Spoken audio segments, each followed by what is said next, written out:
Bom, pessoal, boa tarde. Amigos de casa, boa tarde. Mais uma vez é um prazer estar aqui com vocês. Hoje a gente começa o nosso segundo aulão de resolução de questões da banca CESP, atual Sebrasp.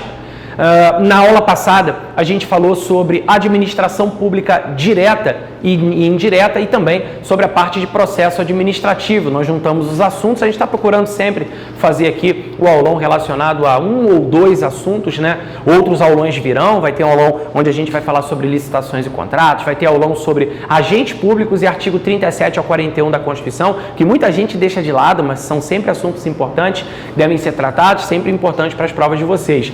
Outro ainda com controle, responsabilidade, tem muita coisa pela frente. E hoje separei para vocês dois assuntos que são de suma importância para o estudo do direito administrativo. A parte de atos administrativos e ainda poderes administrativos. São assuntos que dialogam em muitos momentos, são assuntos que em determinados tópicos, né, eles acabam convergindo bastante. Tem coisa que se você não souber ato administrativo, você passa perrengue e dificuldade no tópico poderes e vice-versa. Então, esses foram os assuntos que a gente escolheu hoje para poder tratar aqui nesse aulão de questões, ok? Então, separei para vocês ali 25 questões, acho que é tempo suficiente para 3 horas. Claro que o importante aqui não é só responder as questões, mas também explicá-las, porque pode ser que, eventualmente, mesmo tendo acertado a questão, às vezes o cara acerta na sorte, né? Ele, eu acho que está certo. Tá, beleza. Mas não tem a certeza absoluta de qual raciocínio deveria ser empregado para poder entender aquele tópico. Então, essas aulas, elas servem também, além da resolução de questões, elas servem também para que você revise os principais tópicos referentes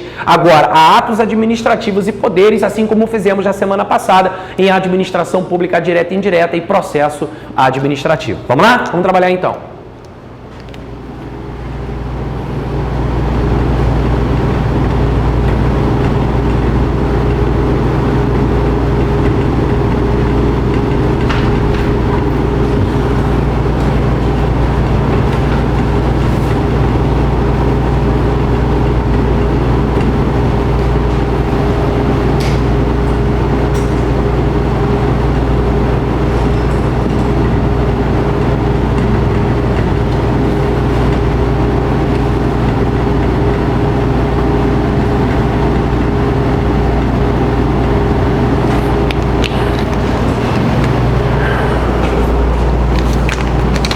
Vamos lá? Questão de número 1, por favor.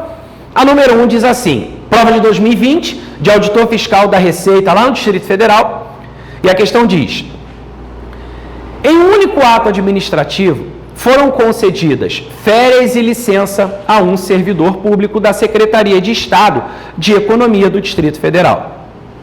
Na semana seguinte, publicou-se outro ato que ratificava as férias desse servidor e retirava-lhe a licença concedida, por ter sido constatado que ele não fazia jus à licença. Nessa situação, realizou-se a convalidação do ato administrativo por meio de reforma. E aí, pessoal? Questão de número 1, sobrancelhas já se levantaram, vida aqui, hein? Número 1, certo ou errado?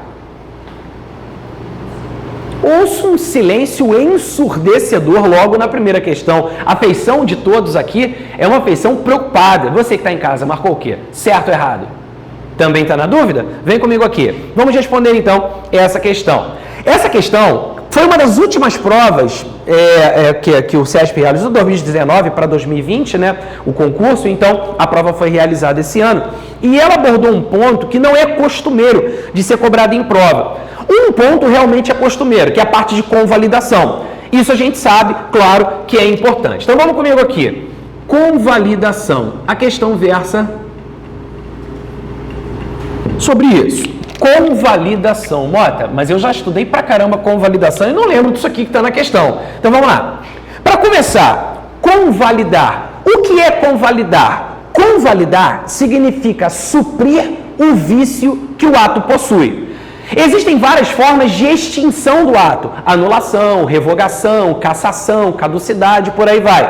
A convalidação não é forma de extinção. Anota isso desse tamanho. A convalidação não é forma de extinção. Quando a administração pública convalida o ato, o que ela está fazendo? Suprindo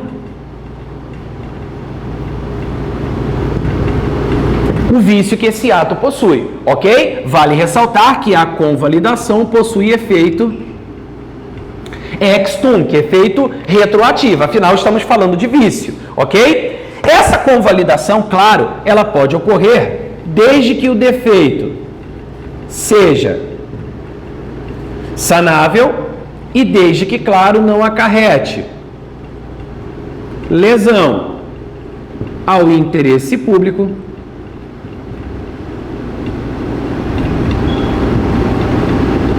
nem prejuízo a terceiro. Então, uma breve revisão acerca do assunto. Convalidar significa suprir o vício que o ato possui com efeitos ex tunc. Lembrando que ex tunc é retroativo. Ou seja, ex tunc, T de testa. Bateu na testa, ó, cabeça retroage. Então, ex tunc é efeito retroativo. Outro detalhe é que só cabe a convalidação, obviamente, se o defeito for o quê? Sanável. Se o vício for insanável, a convalidação não é uma possibilidade.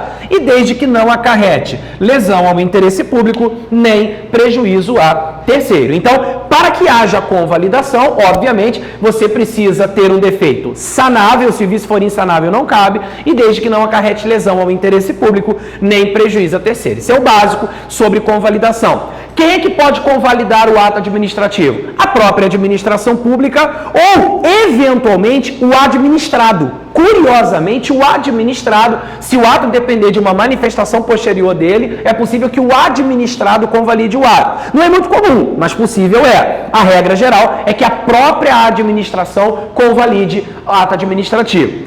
Agora, o pulo do gato da questão não é só saber o que é convalidação. É um outro detalhe, que é o seguinte: como a gente sabe, o ato administrativo possui 5 elementos: competência, finalidade, forma, motivo e objeto. A pergunta é: vício em relação a qualquer um deles admite convalidação? Resposta: não. Existem apenas alguns elementos que suportam a convalidação quando estão viciados. Vamos por parte. Primeiro, a competência. A competência, quando está viciada, admite convalidação? Resposta: sim, quando a competência não for exclusiva. Então, quando não for exclusiva, a convalidação de vício na competência pode acontecer, ok? Quando não for exclusiva. Mota, e se a competência for exclusiva e o ato estiver viciado? Aí não vai caber a convalidação, só invalidando o ato e praticando o outro, ok? O outro elemento, finalidade, esse não admite convalidação. Não cabe convalidação quando o vício está na finalidade.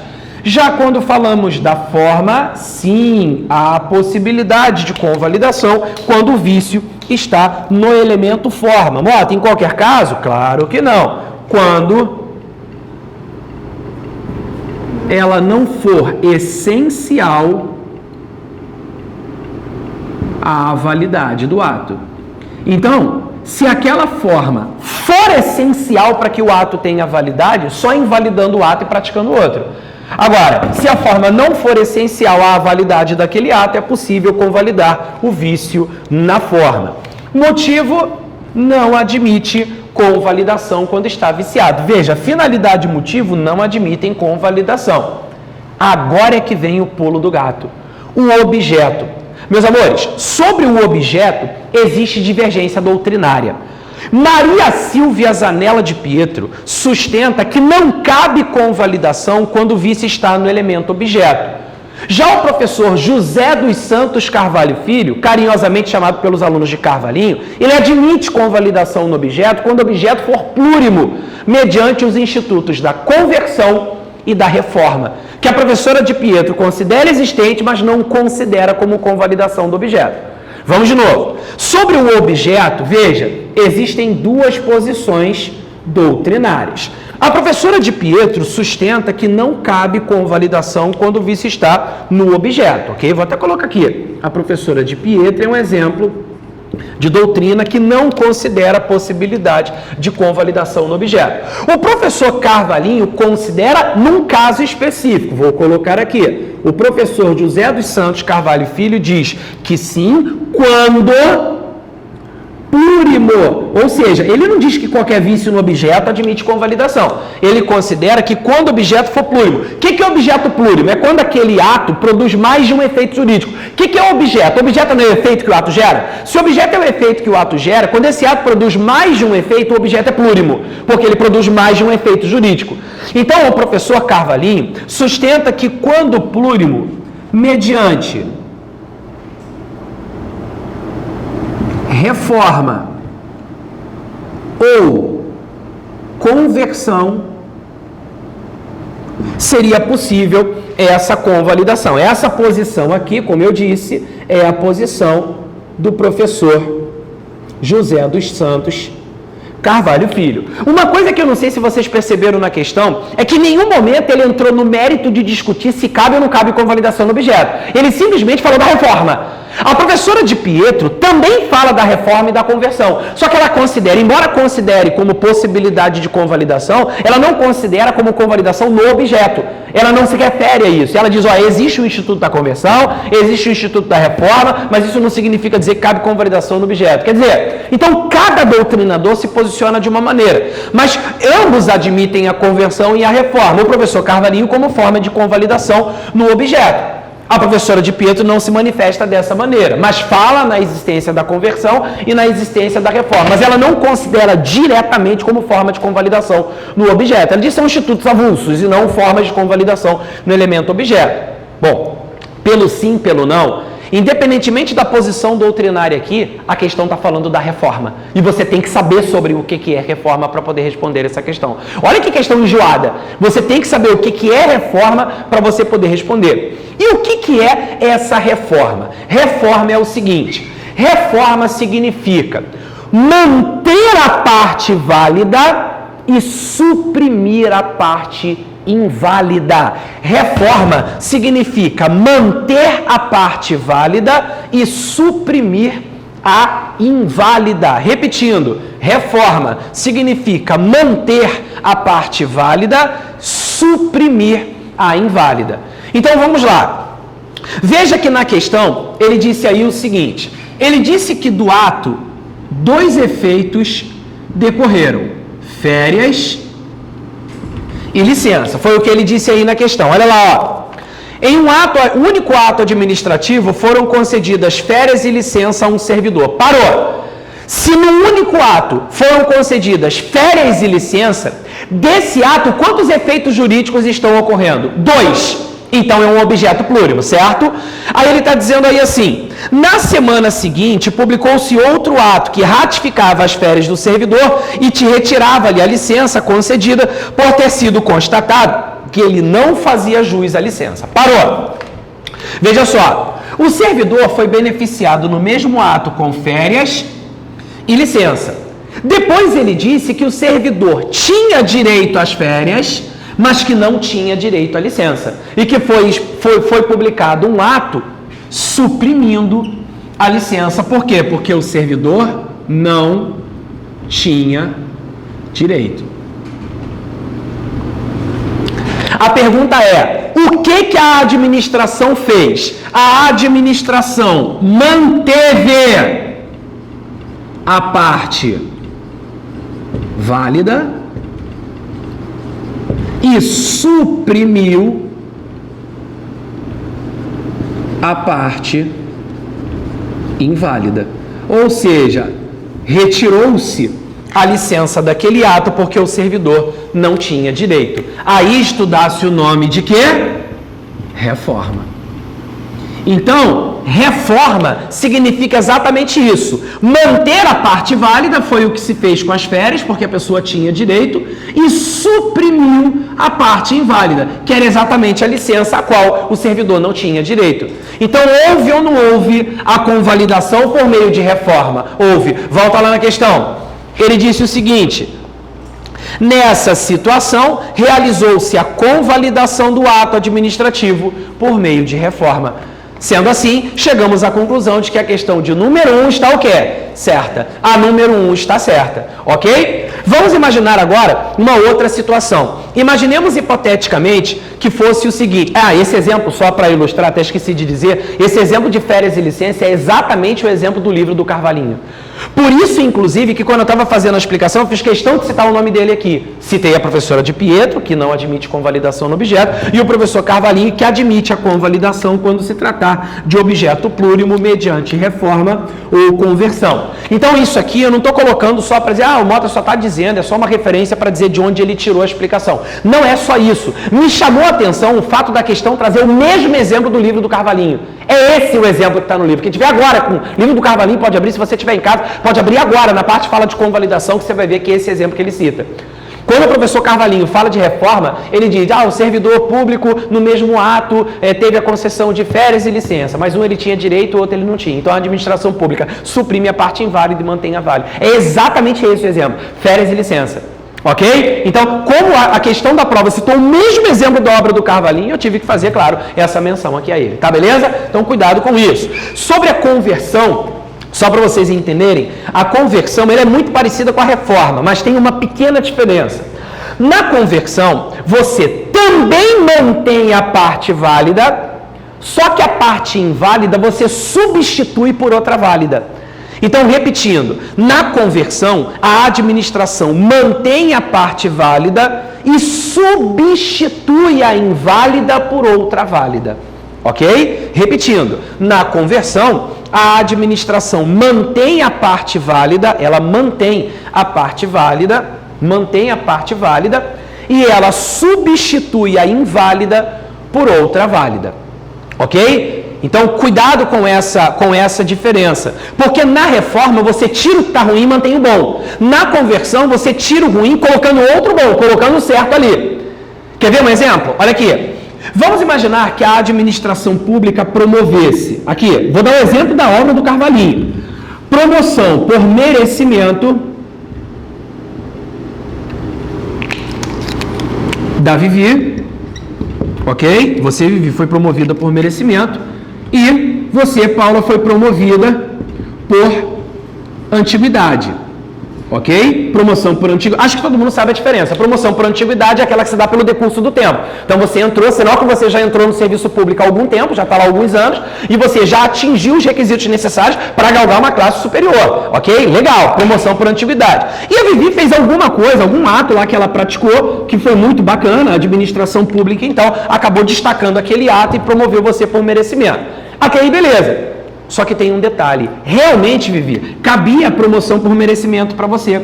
Mas a promoção por antiguidade da Paula estava viciada por uma razão. Para ela ser promovida por antiguidade, ainda faltavam 6 meses no desempenho da atribuição relacionada ao cargo que ela está. Só que a administração equivocadamente antecipou. Então, no mesmo ato, ela te concedeu corretamente a promoção por merecimento, mas se equivocou na promoção por antiguidade da Paula. Na verdade, quem tinha direito a ser promovido por antiguidade era o Mota.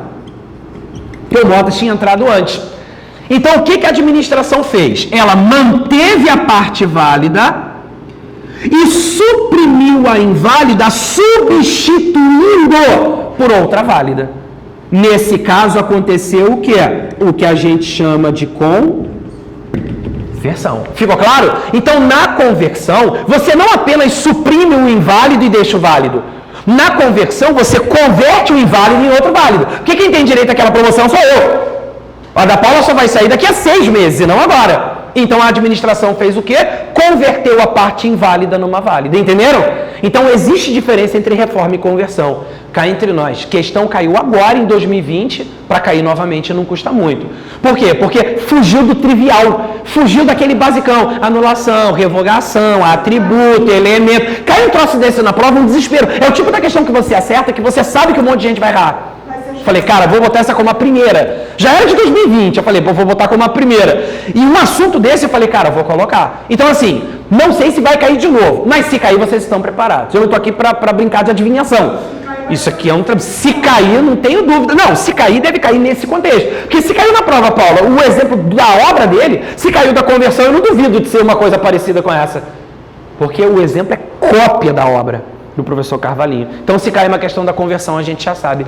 Talvez, vai, né? Na hora da prova, vai que pinta alguma coisa disso aqui. Todo mundo comigo até aqui? Então, aproveitei para fazer uma breve revisão sobre convalidação. Daqui a pouco vai aparecer mais questão aí relacionada ao assunto. Mas, enfim, sobre reforma e conversão. A questão, como eu disse para vocês, versou sobre reforma. Tá aqui, ó. Isso aqui é o que interessa para a gente. Reforma, a conversão tá aqui embaixo. Então, sobre reforma, essa questão de número 1 está correta. Fechado? Beleza? Boa tarde. Começamos quentes hoje, hein? Começamos quentes. Diga, Paulo. Eu já marquei errado porque eu já pensei lá, o objeto não vai convalidar. Mas você pensou certo. Você de casa, a Paula está dizendo assim, poxa, eu já marquei errado porque eu pensei de cara que o objeto não poderia convalidar. Pela corrente da professora de Pedro, você pensou certo. Aliás, eu vou mais longe. Não é nem comum isso aqui cair em prova. Nem é comum. O comum em prova é o quê? Competência e forma. Ponto. Finalidade, motivo e objeto, costumeiramente, não admitem a convalidação. Então, veja que a questão, ela não me pareceu querer entrar na polêmica do objeto poder ou não poder ser convalidado, mas sim que você soubesse o que é reforma e conversão. Foi o que eu disse. A professora de Pedro fala de reforma e conversão, mas sem dizer que isso é forma de convalidar o objeto. Mas não é uma coisa assim que você estuda no básico, você vai estudar. Não é uma coisa que você estuda um básico. Por isso que eu trouxe para uma aula. No aulão eu fico à vontade para trabalhar aquilo que eu entender que pode ser, sei lá, já caiu em 2020 uma vez, vai que cai de novo, né? Então, trouxe exatamente para sacolejar a estrutura de vocês, para não ficar aquela coisa assim, aula de ato, ele vai falar de anulação, revogação, atributo, elemento, a mesma coisa, não. Então, já valeu a primeira questão para sair daquele trivial das questões que a gente sempre verifica em prova. Meninas, até aqui, tranquilidade? Beleza, ok. Vamos à questão número 2. Vamos lá, hein? Questão número 2, 2019, prova da PGE de Pernambuco. Diz assim: em decorrência do poder hierárquico, é lícita a avocação por órgão superior em caráter ordinário e por tempo indeterminado, de competência atribuída a órgão hierarquicamente inferior. Essa questão, ela mistura atos, poderes e processo, que a gente falou no aulão da semana passada. Vamos lá. Questão número 2. Ela versa sobre o chamado poder hierárquico. Só uma palavrinha, só que Poder hierárquico. Pergunta básica. O que é o poder hierárquico? Poder hierárquico é o poder que permite à administração pública distribuir, escalonar as funções de seus órgãos, dar ordens, rever a atuação de seus agentes. Tudo isso pautado em quê? Na hierarquia. Tudo isso pautado na hierarquia. Tudo isso pautado numa relação vertical de subordinação. É o poder hierárquico que permite que o superior dê uma ordem a um subordinado. É o poder hierárquico que permite que o superior chame para ele uma atribuição que é de competência do inferior hierárquico. Aí estudamos o nome de avocação. Veja que a questão versa sobre avocação. E a pergunta é: o que é avocação? Avocar significa o quê? Chamar para si aquela atribuição, ok? É quando o superior chama para si a atribuição do subordinado. A isto damos o nome de avocação.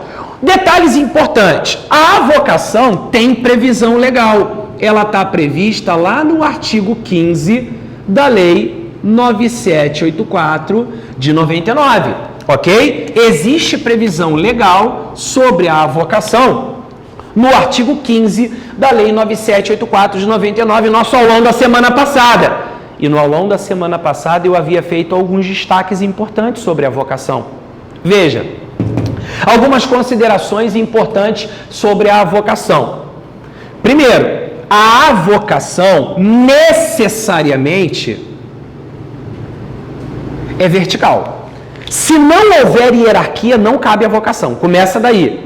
É diferente da delegação, porque na delegação é possível que ela seja vertical ou horizontal. Excepcionalmente é possível que a delegação não tenha hierarquia. Agora, tanto a delegação quanto a avocação decorrem do poder hierárquico, o que não significa dizer que sempre que delegar vai ter hierarquia. Tem caso que a delegação não tem hierarquia. Tá claro? É uma situação excepcional, mas é possível.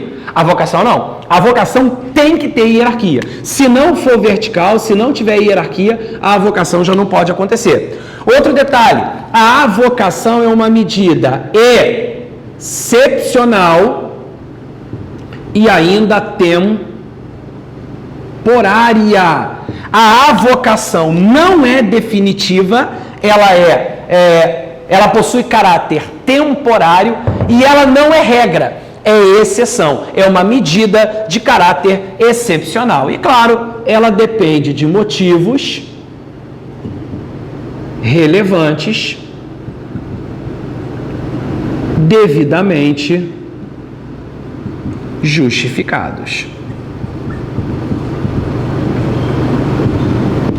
Tudo isso a gente encontra onde, Moca? Lá no artigo 15 da Lei 9784 de 99. O artigo 15 da Lei 9784 de 99 traz para a gente essa previsão de que é possível haver a vocação de forma excepcional e temporária, mediante motivos relevantes devidamente justificados, e essa vocação, claro, ocorre perante órgão hierarquicamente inferior. Avocar é quando o superior chama para si essa atribuição. Então, cuidado com isso, essa é a vocação. Volta lá na questão de número 2, ele disse assim: em decorrência do poder hierárquico, é lícita a avocação por órgão superior. Legal. Em caráter ordinário e por tempo indeterminado. Parou. Em caráter ordinário dá a ideia de que é regra, e não é, ela é uma medida excepcional. E ele ainda fala por tempo indeterminado. Indeterminado não, ela é temporária. Já está tudo errado aí, de competência atribuída a órgão hierarquicamente inferior. Esse finalzinho volta a estar legal, aí tá bonitinho. Agora, esse meio aí, ordinário e tempo indeterminado, esses dois estão errados, ok? Então, esse item de número 2 aí, ele está incorreto, ele está errado. Até aqui, beleza? Tranquilo? Então, bem simples essa questão. Exigia conhecimento da lei de processo administrativo ou um mínimo de conhecimento sobre delegação e avocação de atribuições. Questão basicamente conceitual, mas que o artigo 15 da lei de processo administrativo ajudaria bastante. Até aqui, tranquilidade? Dúvidas? Nada? Vamos em frente. Questão de número 3. A número 3 diz assim: uma prova de múltipla escolha, 2019, do Ministério Público de Contas do Estado do Pará. Diz assim: assinale a opção que apresenta, na ordem em que estão, exemplos de atos administrativos, enunciativos, normativos, ordinatórios, negociais e punitivos. A. Certidões, regulamentos, ordens de serviço, autorizações e destruições de coisas apreendidas. B de bola. Certidões, pareceres, ordens de serviço, autorizações, destruições de coisas apreendidas. C. Pareceres, avisos, despachos, permissões e averbações. D. Pareceres, instruções normativas, licenças, permissões e multas. E E. Pareceres, atestados, portarias, permissões e multas. E aí, número 3, em prova marcaríamos a letra? Tenho apenas uma resposta na sala, vamos para o quadro. Posso apagar o lado de lá todo? Posso? Vamos lá.